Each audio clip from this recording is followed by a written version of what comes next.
예언이 끝났다는 말씀을 드리니까 매우 불편해하는 사람들이 있었습니다.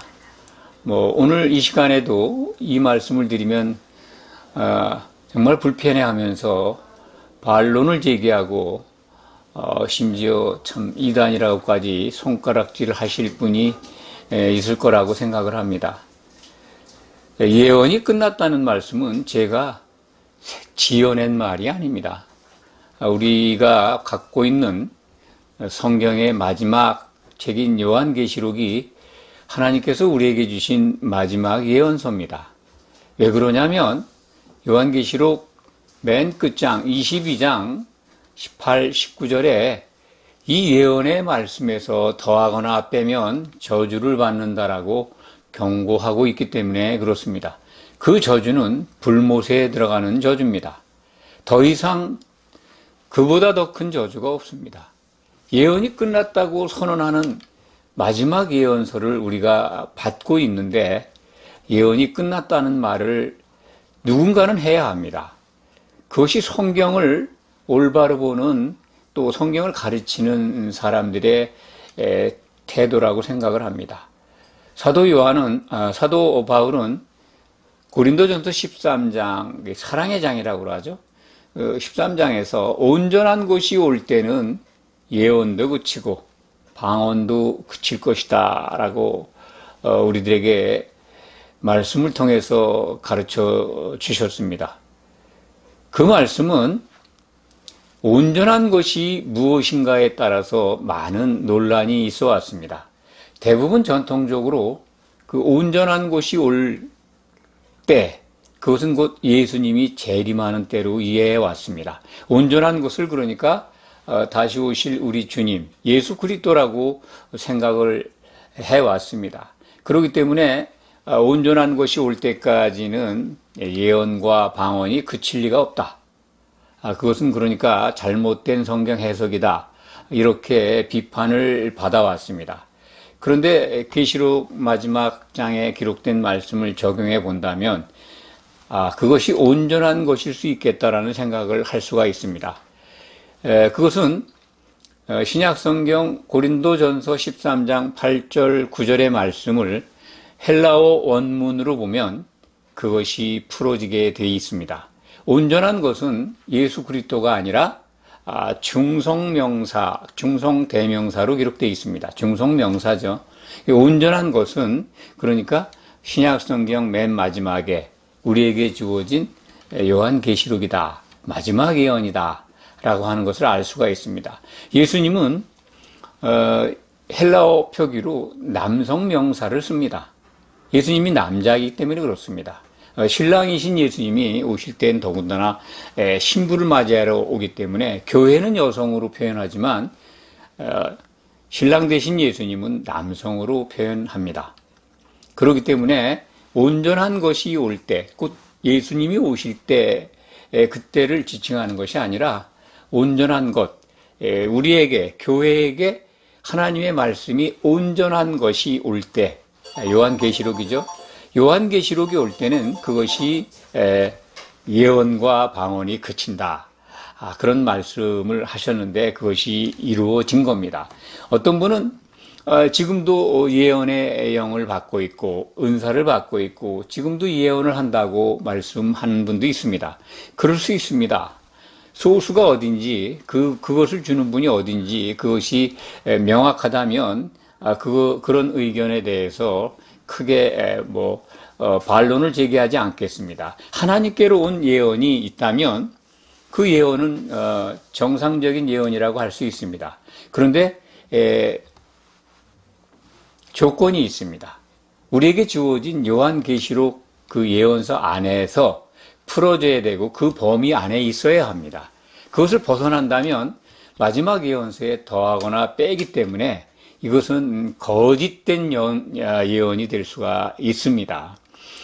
직통계시를 받는 분들, 아침에도 하나님을 아련하는 분들, 또 매일 하나님을 아련했다고 하시는 분들, 또 능력을 받아가지고 많은 일들을 하는 분들이 있습니다. 그런데 과연 그런 것들이 정말 성경에서 기록된 성령의 은사를 통해서 받는 것인가 하는 것은 엄밀하게 우리가 따져보고 분별해야 합니다. 예언의 영을 받아야 된다라고 선전하는 분들도 많이 있습니다. 예언이 끝나는데 예언의 영을 받는다. 그것이 어디서 온 이 가르침일까요?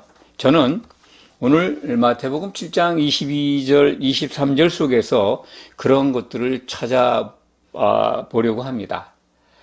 예수님께서 이 산상수훈 가운데에서 거짓 선지자들을 삼가하라라고 제자들에게 일러주시면서 하신 말씀 가운데 있는 말씀입니다. 마태복음 7장 22절, 그날에 많은 사람이 나더러 이르되 주여 주여 우리가 선지자 노릇을 하고 주의 이름으로 귀신을 쫓아내고 주의 이름으로 많은 권능을 행하지 아니하였나이까? 라고 어필할 거라는 겁니다. 그날이 언제일까요?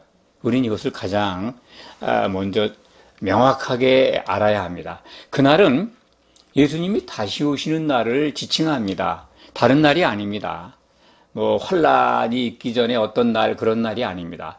그렇기 때문에 예수님이 재림하시는 날이 분명하다면 거짓 선지자에 대한 말씀은 교회 시대의 교회 안에서 거짓을 가지고 교훈을 가르치고 또 증거를 하고 능력을 보이고 여기 오늘 기록된 말씀처럼 주의 이름으로 선지자 노릇을 예언을 했다는 거죠.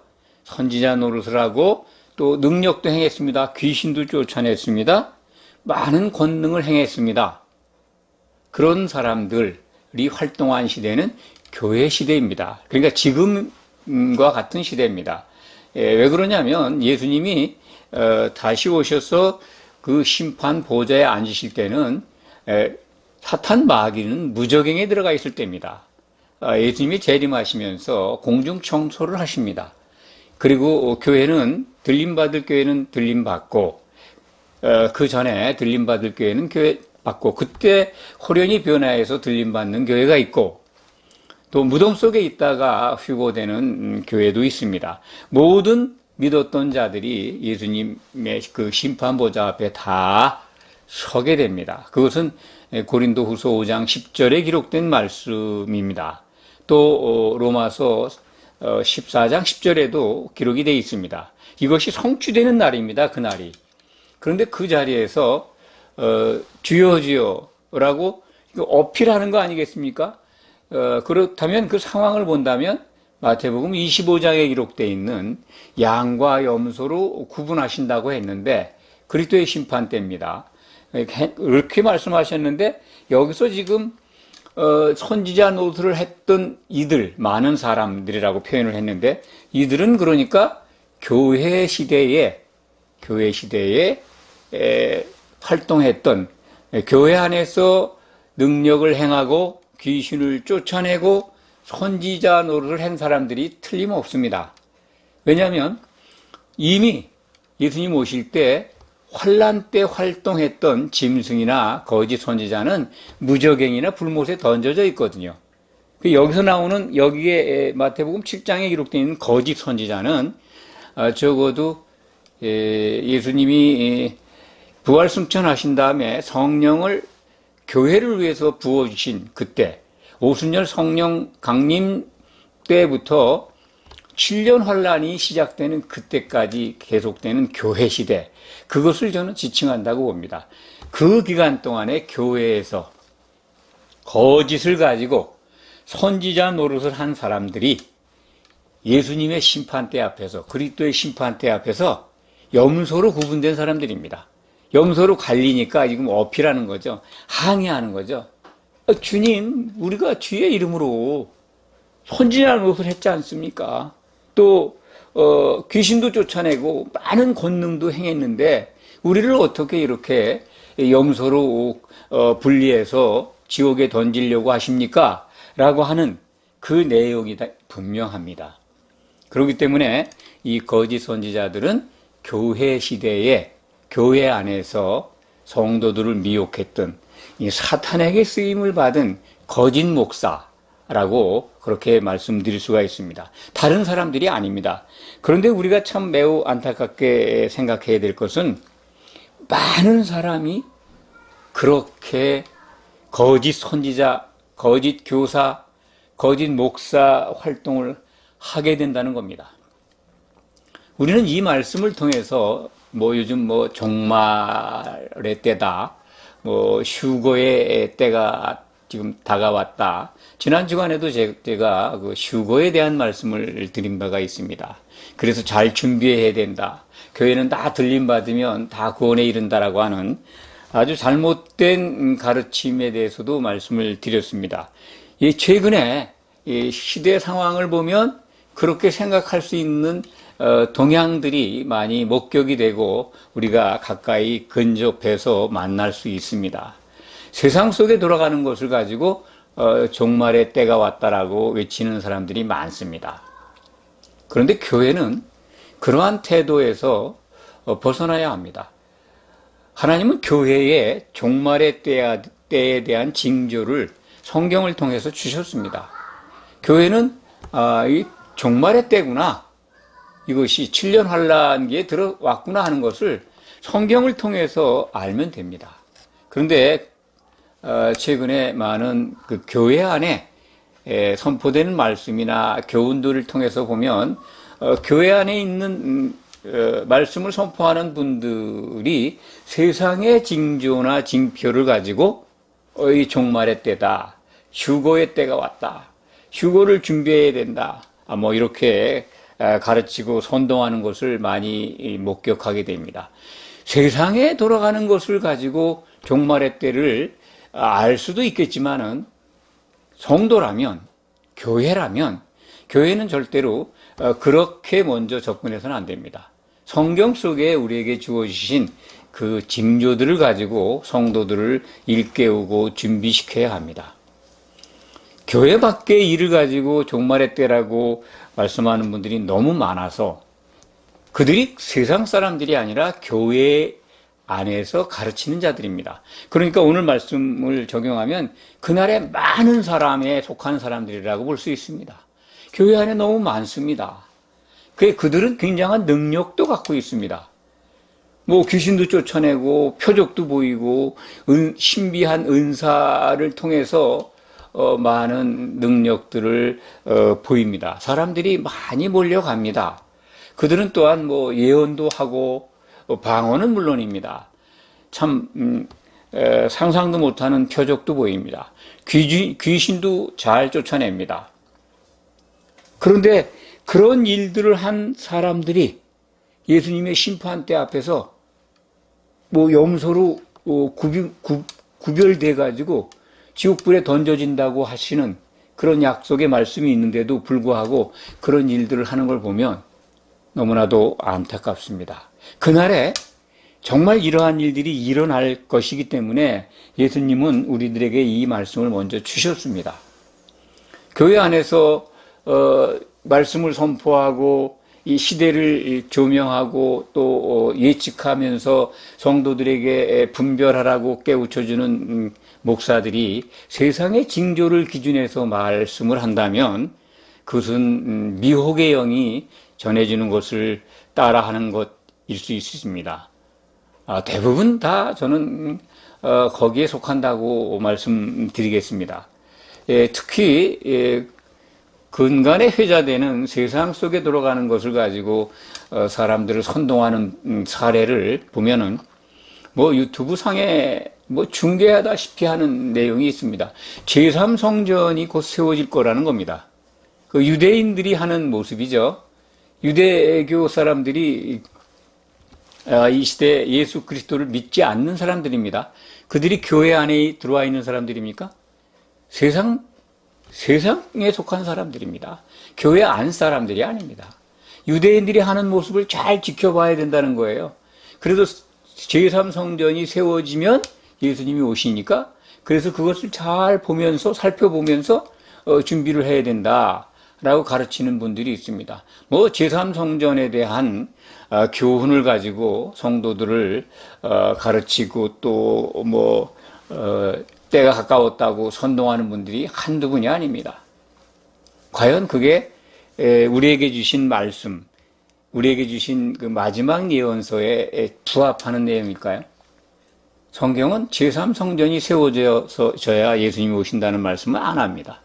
구약 성경을 가지고 그렇게 적용을 하는데 그거는 율법과 선지자가 요한 때까지인 것을 예수님이 그렇게 선언하신 것을 무시하는 말씀입니다. 여러 가지 다른 과정을 통해서도 그것을 말씀드릴 수 있습니다만 시간 관계상 유대인들이 하는 일을 보고 종말의 때가 다가왔다라고 가르치는 것은 성경적이지가 않습니다. 교회 안 사람들이라면 성경에 있는 것 가지고도 이게 종말의 때가 왔구나. 정말 우리가 깨어서 분별하고 잘 준비해야 되겠구나 하는 것을 얼마든지 찾을 수 있습니다. 그것이 바로 뭐냐면 그날에 많은 사람이 나한테 와서 선지자 노릇, 주의 이름으로 선지자 노릇 했습니다. 귀신도 쫓아냈습니다. 주의 이름으로 권능을 행했습니다 하는 사람들이 많이 나타난다는 거예요. 그러니까 지금 이 시대에 이 말씀만 보더라도 이것이 많이 나타나고 있으니 거의 교회 안에서 활동하는 분들이 이렇게 많이 나타나니 종말의 때가 아닌가. 저는 그렇게 생각을 합니다. 교회 안에 그게 나타나고 있으니까요. 그게 증거입니다. 다른 데도 찾을 필요가 있습니까? 또 그들은 많은 표적과 능력을 행합니다. 오늘 말씀에도 있지만은 마태복음 24장 24절에 보면 거짓 그리스도와 거짓 선지자가 일어나서 큰 기사와 큰 표적과 기사를 보여서 택하신 자들까지 미혹한다는 겁니다. 그러니까 예수님 오실 때 그 일이 일어나는데 지금 많은 표적을 보이고 또 기사를 보이면서 택한 자들, 교회에 들어와 있는 성도들을 미혹하고 있습니다. 그런 현상이 나타나는 걸 봐서 이거는 예수님이 우리에게 일러주신 그 예언의 말씀대로 종말의 때가, 종말의 징표가 교회 안에 나타나고 있구나 하는 것을 우리는 확신할 수가 있습니다. 성경 속에서 찾으면 되는데 이 세상 밖의 사람들의 모습에서 그걸 찾으려고 합니다. 그것도 교회 안에서 말씀을 선포하는 자들, 목사로 세우신 분들이 그런 말씀을 합니다. 저는 거짓 목사일 수 있다라는 말을 감히 드립니다. 왜냐면요, 세상에 돌아가는 그 징조들을 제3성전뿐만이 아니라 너무 많은 곳에도 찾고 있어요. 성경에서 찾는 게 아니라 아주 그냥 그럴듯하게 이렇게 논리를 세워서 갖다 끌어붙여가지고 한마디로 얼기설기 그냥 만들어내는 그런 그 논리인데, 저는 그 소스가 그것을 주고 있는 존재가 저는 악한 사탄 마귀라고 생각을 합니다. 이 짐승이 나타나서 짐승을 경배하면서 짐승의 표 666을 받아야 한다라고 기록이 되어 있는데 그걸 안 받으면 죽이죠. 그런데 짐승이 지금 나타나는지도 모르고 또 짐승을 경배하지도 않고 우리는 이 시대의 흐름에 따라서 과학의 발달에 따라서 편리함에 따라서 어쩔 수 없이 QR 코드를 쓰게 되고 베리칩을 심게 되고 하는데 그것이 이제 짐승의 표다. 조금 앞서서 나오는 그런 짐승의 표의 모델 아닌가 이렇게까지 말씀하는 분들이 있는데 그런 것들을 다 7년 환란 때의 일로 생각을 해서 그렇게 판단을 해서 가르치는 분들이 있습니다. 그렇지 않습니다. 7년 환란이 되면요, 나타나는 징조가 틀림없이 있습니다. 성경에 기록이 되어 있습니다. 교회 시대에 나타나는 일들의 특징이 이간하는 자가 나타나서 교회 안을 그냥 이간시킵니다. 분열을 시킵니다. 거짓 목사들이 하는 일이 그거죠. 마지막 때까지 계속해서 점점 심화되는 교회의 특징이 있다면 세상도 그렇습니다만 실질적으로 교회가 황폐하게 되고 또 성도들의 권세가 깨어지는 과정에 그 가장 핵심적인 원인은요, 교회의 음란입니다. 음행입니다. 예수님이 올 때 예를 드셨습니다. 노아의 때와 같다. 또 롯의 때와 같다라고 하신 말씀을 기억하실 겁니다. 예수님 오실 때 교회의 상황이 그렇다는 겁니다. 물론 세상 속에 노아가 살던 때의 상황이나 롯이 살던 때의 신약 시대에 교회는 없었습니다. 그렇지만 그것은 교회의 상황을 모델로 보여주신 겁니다. 사람들이 부패하는 것뿐만이 아니라 음란하다는 겁니다. 그래서 예수님 오실 때 가장 무섭게 엄하게 심판하는 대상이 교회입니다. 특히 그 음료교회, 대음료 바벨론을 바다에 던지지 않습니까? 바다라고 하는 것은 이제 불 섞인 유리바다죠. 지옥입니다. 교회가 음란을 행하는 것이 마지막 때의 확실한 징표입니다. 지금 교회가 세상을 너무 바라보지 않습니까? 세상에 돌아가는 걸 보고 예언을 해요.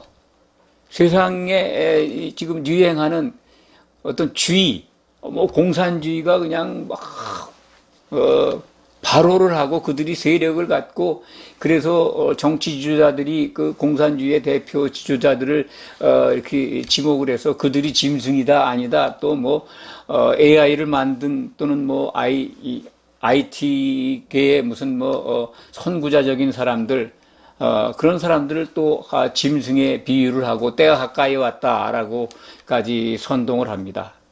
그렇게까지 연결할 일이 아닙니다. 교회 안에서 찾아야죠. 교회가 음행을 하고 있는 것, 세상 걸 너무 좋아하고 세상을 너무 따라가고 세상에 일어나는 일들과 춤을 추고 그거 짝 맞는 거, 그게 바로 음행입니다. 소돔성의 음행을 우리 알지 않습니까? 그냥 남색을 했던 사람들, 뭐 호모니, 레즈비언이니 뭐 이런 것들이 유행하잖아요. 우리나라는 뭐 지금 성평등 법안 때문에 난리입니다. 기독교가 매우 반대하고 있습니다.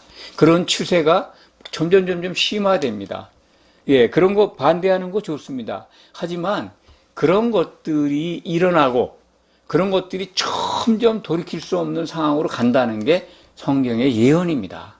우리가 아무리 막고 싶어도 하나님께서 이미 우리에게 주신 성경을 통해서 우리는 그렇게 돼가는구나. 교회의 권세가 다 무너집니다. 성도들이 짐승 권세에 그냥 다 굴복하게 됩니다. 굴복하지 않으면 표를 받지 않으면 다 죽이니까요. 그리고 성경은 그렇게 기록되어 있습니다. 42달 동안 교회를 짓밟게 돼 있고 성도들의 권세가 다 깨진다. 그때서야 예수님이 오신다라고 우리에게 일러줍니다. 그러니까 우리는 성경을 통해서 이 종말의 때구나. 휴거를 준비해야 되겠구나. 많은 권능을 행하고 뭐 표적을 보이고 신비한 은사로 표적을 보이는 이런 것들, 교회 안에서 이런 것들이 이제 정말 나타나고 있구나. 그들이 누구를 노리는가? 참 매일 뭐 직통교 뭐 계시를 받고 뭐 하나님께 무슨 뭐 매일 예언의 말씀을 받고 귀신을 쫓아내고 이런 건 뭐 너무 부지기수입니다. 그것이 범람하듯 유행하는 이때 그러한 그 일들을 통해서 교회 안에 나타난 징표들을 통해서 이게 종말의 때구나. 이것을 알면 됩니다. 세상의 것을 가지고 교회에 들어와서 그걸 가지고 성도들에게 가르치고 선동한다면 그 자체도 교회 안에서 일어나는 일이기 때문에 종말 때의 징표입니다. 거짓 선지자들이 많이 일어난다고 했으니까요. 세상 걸 가져와서 미혹하거든 그런 건 거짓 선지자, 거짓 목사구나 이렇게 분별하시기 바랍니다. 제가 오늘 말씀드리는 거는요. 그러한 것들을 분별하라는 겁니다. 교회 안에 만약에 강단에 선 분들이 그렇게 세상의 것을 가지고 선동을 하고 미혹을 하고 거짓 증거들을 가지고 선포한다면 거짓 목사다. 거짓 목사일 가능성이 많구나. 분별하시기 바랍니다. 많은 분들이 그렇지 않기를 바랍니다. 그냥 세상의 것들을 예화로 드는 걸로 그냥 이해했으면 좋겠습니다. 하지만 오늘 예수님이 주신 말씀을 보면은 주의 이름으로 선지자 노릇을 하고 주의 이름으로 귀신을 쫓아내고 주의 이름으로 많은 권능을 행했다고 하는 자들이 예수님 그 그리스도의 심판 법정 앞에 나와서 예수님께 항의하고 있습니다. 우리가 주의 이름으로 일을 했는데 염소로 분리하시다니요.